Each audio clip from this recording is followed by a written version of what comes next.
Right, well we're standing outside number 10 Downing Street right now and we're just about to go in and find out what National Book Year is all about.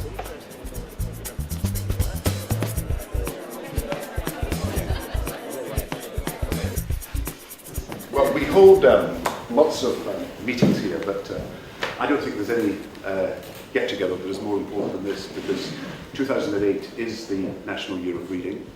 I want to thank every one of you for what you've done to make it already a significant event for the country. And I know that during the course of the year, all of us together can make a huge difference. More children reading, more adults reading, more children reading more adults reading more, and in every part of the country. Why should you sit here? Which one do you recommend?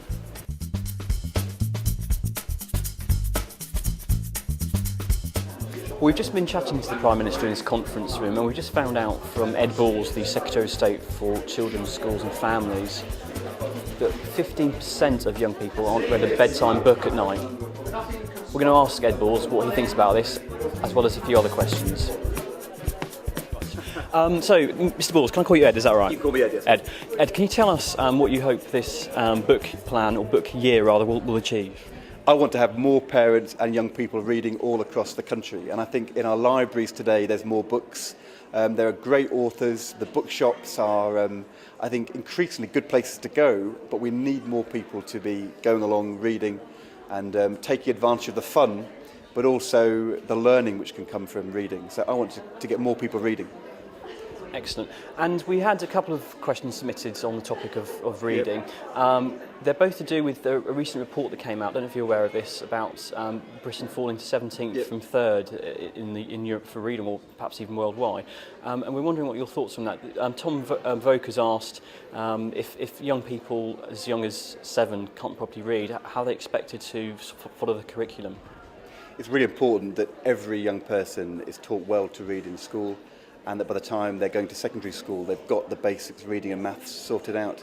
And we've seen a real improvement in test results over the last 10 years, but we're not yet world class. We're not helping every child to be able to read. And I think what those international studies show, I mean, it's quite complex, the league tables, because there's new countries coming in. What they show to me is that we are above average, but not yet world class.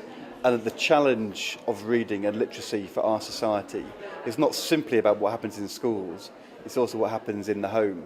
And those surveys showed that children in Britain and the highest achieving children were less likely to be reading and more likely to be playing computer games.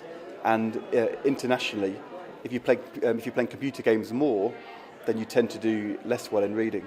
So my message from that report is we've got to get the balance right. The internet is great, there's loads of good things to do, computer games are fun, but we've got to make time for reading as well, in and out of school. And parents have got to get the balance right, strike the right balance between TV, internet, but also making time for reading. And our second question is from a chap called Ben Green, and he'd like to ask you, Ed, just with regards to Labour being in power for just over 10 years now, he feels that for that, because it's a reasonably long length of time, he wonders why it's falling in terms of young people going down to 17th in this survey. Right. Is that a good thing or a bad thing? I think Ben is right. We've got to be challenged all the time to do better. But the fact is, over the last 10 years, we've gone from being below average in the world, and below average where we'd been stuck for decades, we've gone to above average now. There are 100,000 more young people who are making the grade in reading at the age of 11 when they're going to secondary school. But we aren't world class yet. There's still more to do. Other countries are also moving ahead, and new countries are coming forward and industrialising, and they're really focusing on reading and maths, like China and India, Singapore. So we've got to do even better in the future. I think we've been doing a lot of good things in the last 10 years. We've been investing a lot more money, we've got a lot more teachers, we've got a lot more facilities, we're doing the right thing in terms of the curriculum, but there's more to do. And it's not only about schools, I think it's also about what happens outside of school as well, because kids are only in school for about 15% of the week. Most of the time they're at home or playing with their mates. We've got to make sure that we make space for reading, for learning, for good activities outside of school as well. And if we get those things right, and if we can match investment with the kind of reforms we put in place, then we can do really well in the next 10 years too. What book are you reading at the moment, Ed? I'm actually... What book am I reading at the moment? To be honest, by my bed, I've got the top 1,000 movies to watch before you die. I'm not sure that counts as a novel, but I was literature in it. I was flicking through that last night, and it was just the last novel I read was a novel by Sebastian Faulks called Birdsong, which I should have read 10, 15 years ago when he wrote it, but I never did, and so I just read it in the last couple of months.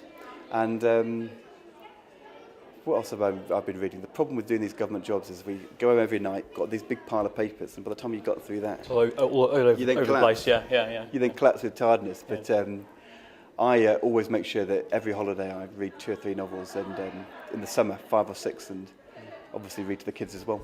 Excellent. Well, thank you very much, and keep up the reading. No problems. Thank you. Cheers.